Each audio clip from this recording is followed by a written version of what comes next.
Quels sont les avantages et les inconvénients des principaux statuts? Alors les principaux statuts que j'ai retenus, c'est micro-entreprise, entreprise individuelle, EURL ou SARL et SAS ou SASU.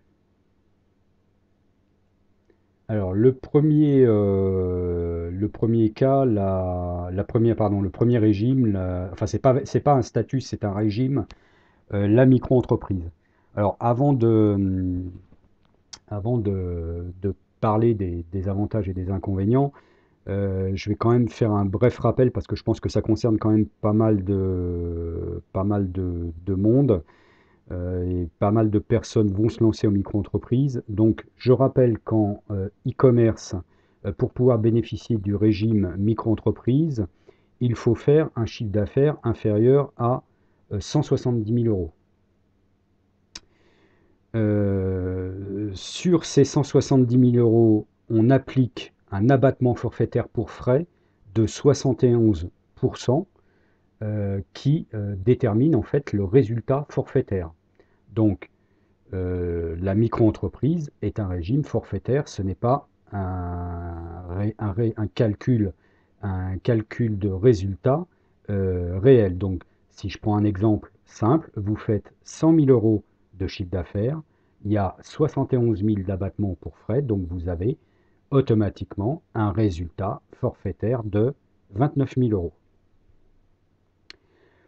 Au niveau des charges sociales, les charges sociales sont fixées en pourcentage du chiffre d'affaires et c'est 12,80% du chiffre d'affaires.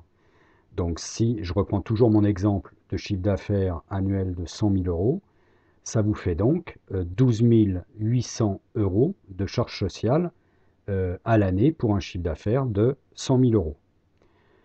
Ensuite, pour l'imposition du bénéfice, deux solutions. Soit un prélèvement libératoire forfaitaire d'impôt sur le revenu de 1%.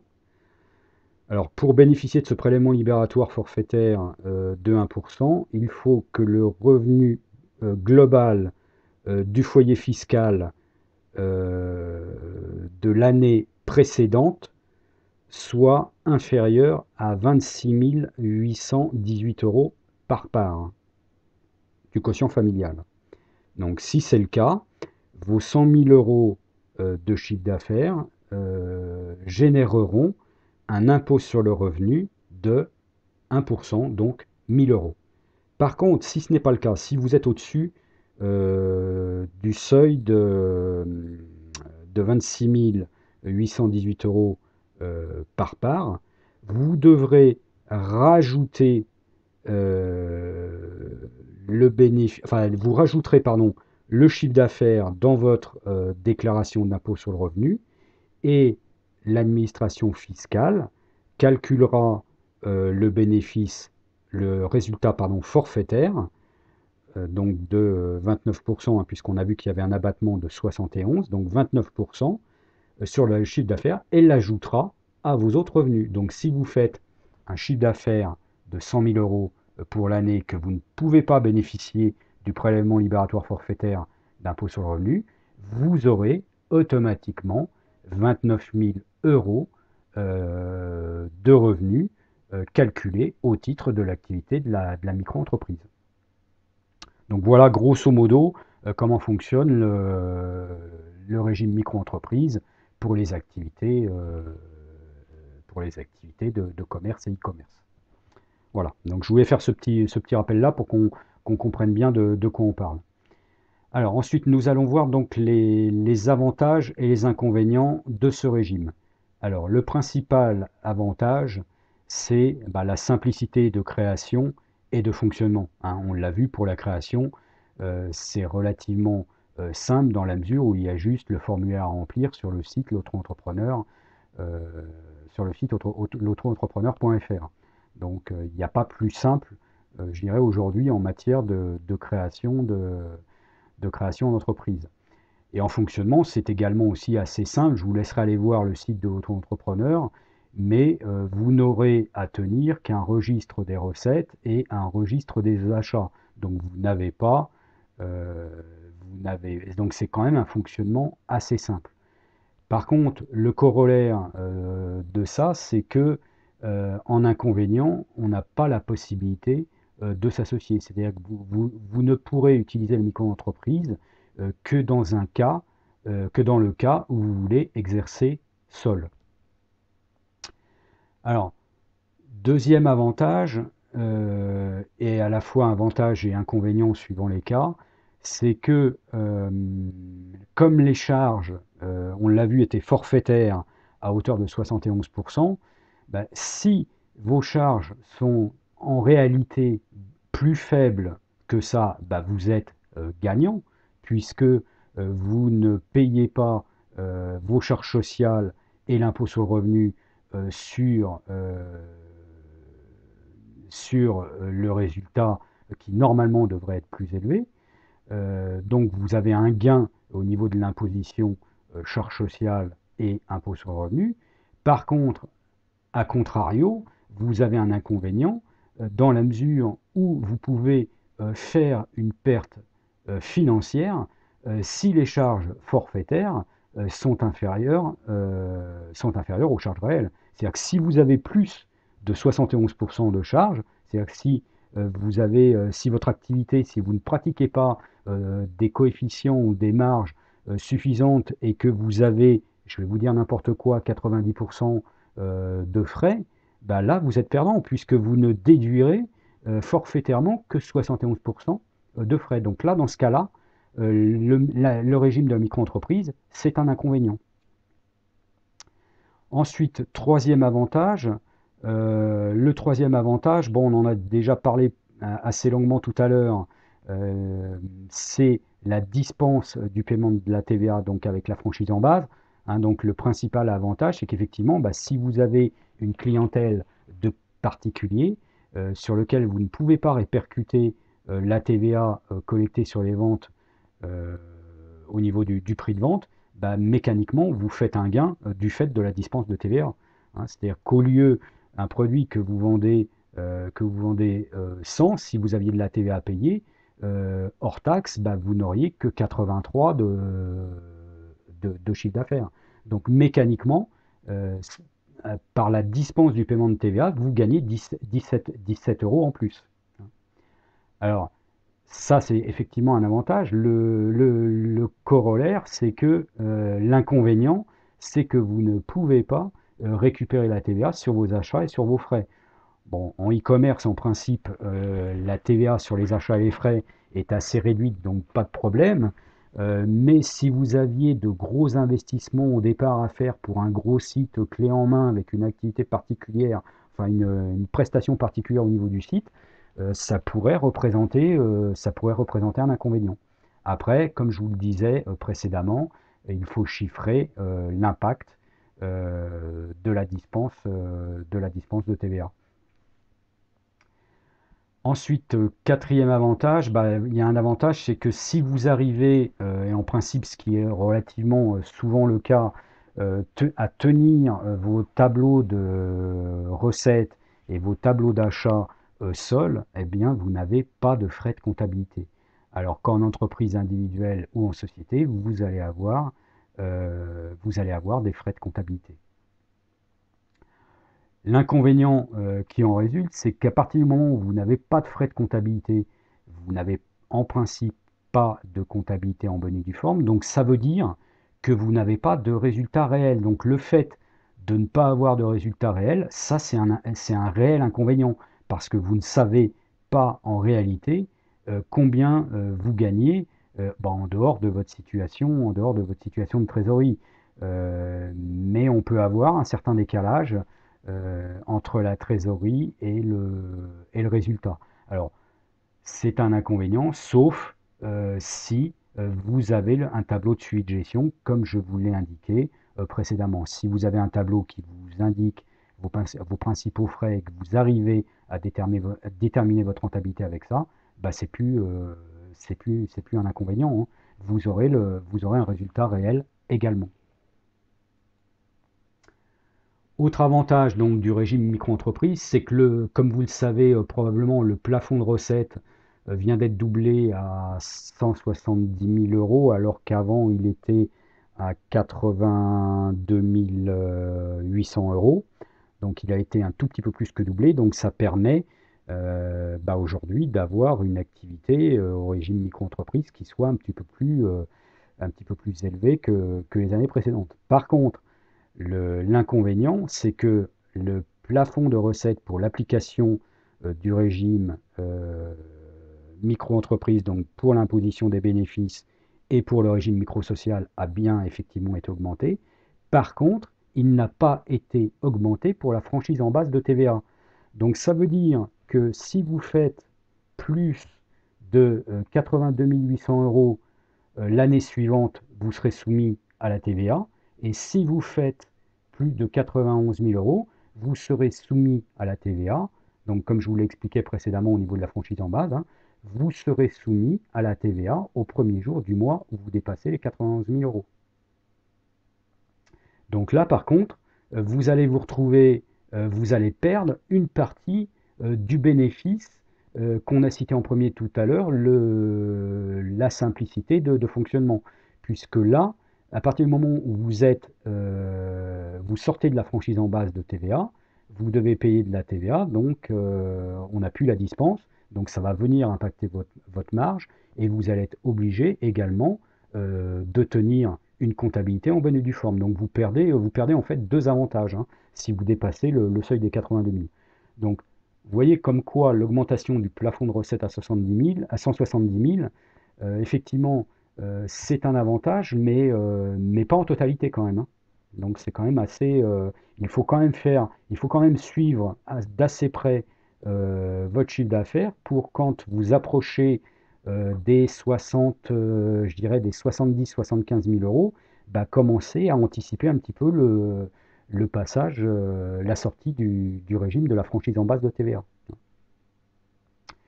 Enfin, dernier avantage, bah, le dernier avantage du régime micro-entreprise, c'est qu'il permet d'avoir un statut entre guillemets légal et officiel pour des activités partielles. Ça permet par exemple bah, à des étudiants ou à des fonctionnaires ou à des gens qui ont déjà un poste salarié bah, de tester une activité partielle. Hein. C'est vraiment un réel avantage. Hein.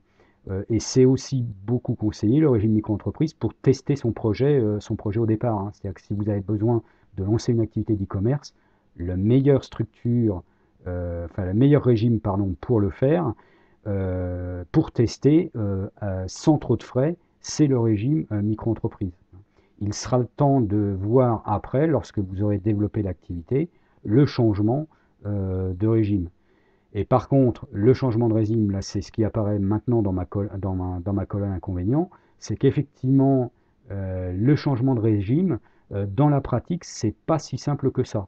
Hein, parce que basculer d'un régime de la franchise en base de TVA à la TVA, bah, ça demande une petite gymnastique d'esprit, ça demande également d'adapter vos prix.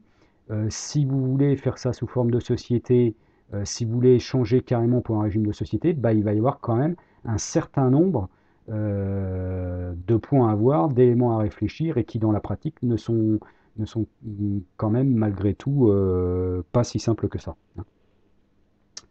Donc voilà en ce qui concerne la micro-entreprise. Passons maintenant à l'entreprise individuelle. Alors là, les avantages de l'entreprise individuelle bah, sont en quelque sorte un petit peu les mêmes que la micro-entreprise, donc tout du moins pour les premiers. Hein. On a une simplicité de création et de fonctionnement. On a vu, une entreprise individuelle, c'est pas compliqué. Il faut juste remplir un formulaire P0 et le déposer à la chambre de commerce. Et on peut même se faire assister pour ça. Donc c'est des formalités qui sont pas très très lourdes. Au niveau du fonctionnement, c'est pas non plus très très compliqué. Il y a toujours l'inconvénient bah, de l'association, c'est-à-dire qu'en entreprise individuelle, c'est une structure faite pour être tout seul. Il n'y a pas possibilité euh, de s'associer. Deuxième avantage donc de l'entreprise individuelle, c'est que là, maintenant, on n'est pas imposé sur un calcul forfaitaire, mais on est imposé sur le bénéfice réel. Donc là, il n'y a pas, vous n'êtes pas lésé. Vous êtes imposé sur le bénéfice que vous allez réellement effectuer. Par contre, l'inconvénient par rapport à ça, c'est qu'au niveau des charges sociales, vous allez avoir les charges sociales qui vont s'appliquer sur la totalité du bénéfice réel, que vous puissiez vous le verser donc, et l'appréhender ou non, hein. C'est-à-dire que si vous avez des investissements à financer, bah, les investissements que vous aurez financés ne seront pas déductibles en totalité l'année où vous allez les faire. La déductibilité va se faire sur un certain nombre d'années. Par contre, vous aurez sorti la trésorerie, donc vous n'aurez plus la trésorerie correspondante. Vous allez avoir un bénéfice qui sera un petit peu majoré par rapport à votre situation de trésorerie. Et par contre, vous aurez bien à payer les charges sociales sur la totalité du bénéfice. Donc ça, c'est un léger inconvénient quand même. Ensuite, le troisième avantage, c'est que là maintenant, bah, pour le coup, au niveau de la TVA sur les achats et sur les frais, bah, vous allez pouvoir la récupérer. Si vous n'avez pas opté pour la franchise en base de TVA et que vous êtes sur un régime réel d'imposition en matière de TVA, si vous êtes pardon, sur un régime réel en matière de TVA, bah, vous pourrez récupérer la TVA sur vos achats et sur vos frais. Par contre, bah, le gros inconvénient, c'est que vous aurez la TVA collectée sur vos ventes et vous paierez le solde. Donc, c'est-à-dire la différence entre la TVA collectée sur vos ventes et la TVA déductible sur vos achats et frais, bah, le solde, vous aurez à le payer à l'administration fiscale. Donc ça, il faut l'anticiper, enfin, il faut calculer, faut faire un calcul au niveau de vos prix de vente et de vos marges pour l'intégrer dans vos calculs. Ensuite, le quatrième avantage, c'est que vous allez avoir une comptabilité, alors là j'ai mis simplifié, mais c'est en réalité une comptabilité super simplifiée, donc avec le dégagement d'un résultat réel, hein. Donc là, on n'aura en principe pas de tableau de suivi de gestion à faire, ou alors on fera un tableau de gestion, mais qui servira à faire la comptabilité. Donc il y aura pas de, je dirais, de double emploi entre une comptabilité et un suivi de gestion. Alors, la comptabilité super simplifiée, en quoi ça consiste?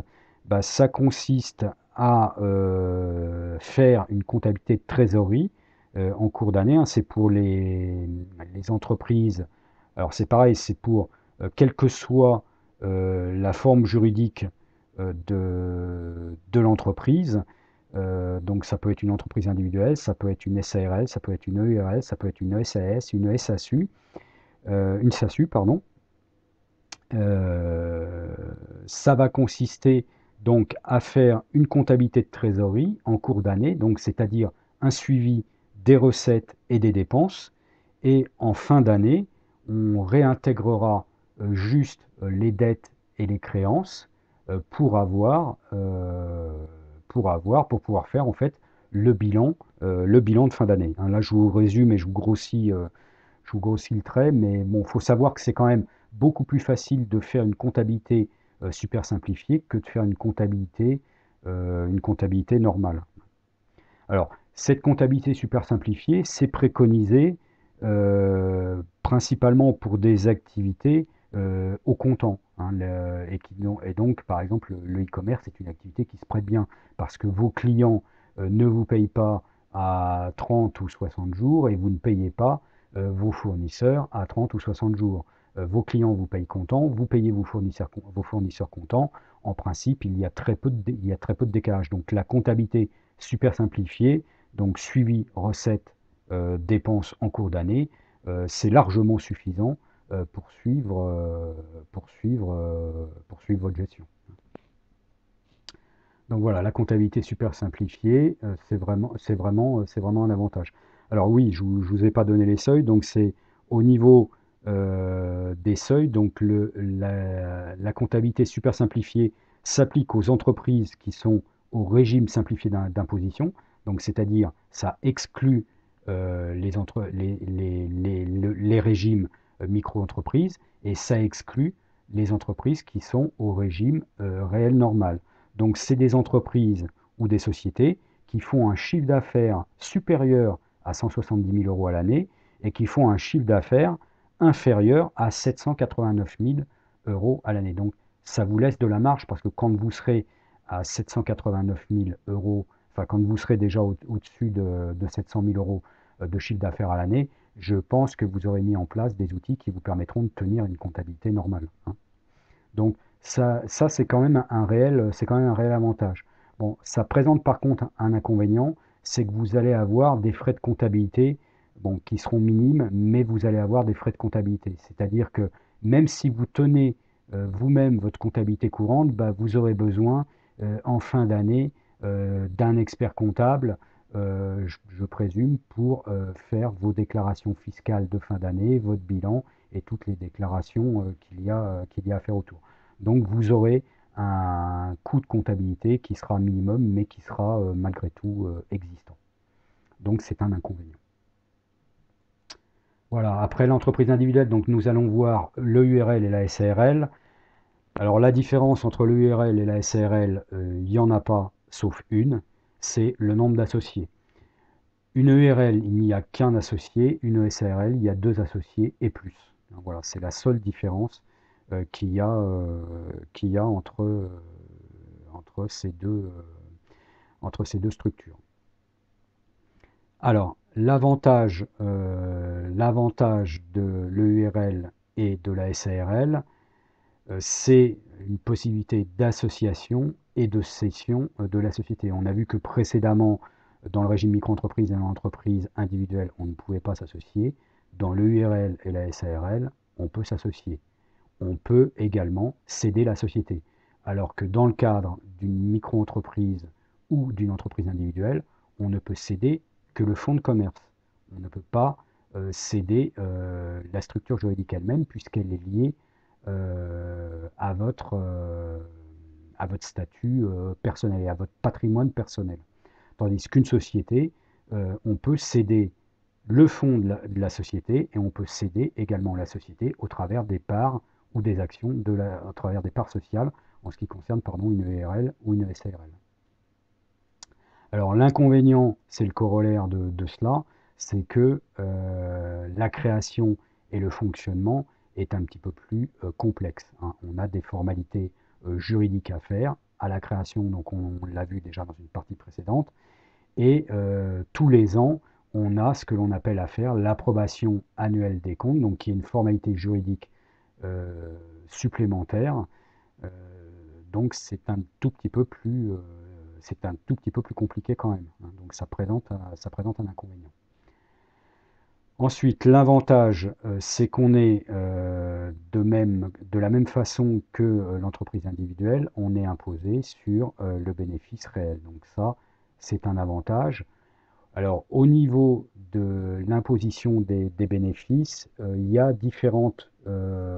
des options en fonction, en fonction de la nature de la société, en fonction de si c'est une EURL ou une SARL. Une ERL est imposée de plein droit, les bénéfices sont imposés de plein droit à l'impôt sur le revenu, mais on peut malgré tout opter pour l'impôt sur les sociétés. Ça, je vous ai expliqué un petit peu la différence précédemment. Et la SARL, le régime d'imposition des bénéfices de plein droit, c'est l'imposition sur les sociétés, l'impôt sur les sociétés.